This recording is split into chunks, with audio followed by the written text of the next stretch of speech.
Hello everyone, welcome back to the online health guide. In this tutorial, I'll walk you through the steps to add effects on Instagram Notes. Let's get started. Start by opening Instagram on your device. Tap on the messenger icon at the top right. Tap on your note at the top.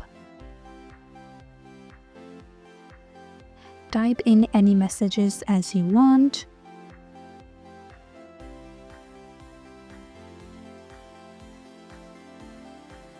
Then, for the celebration effect, add in any emojis related to the celebration, like party poppers, parting face, balloons, cake, gift box, etc.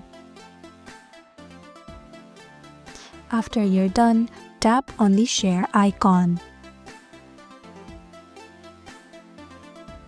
And that is how to add effect on Instagram Notes.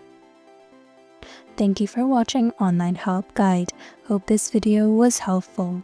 If it was, then hit the like button and comment down if you have any questions or feedback. Also, if you're new to our channel, subscribe and hit the bell icon so that you don't miss our upcoming videos.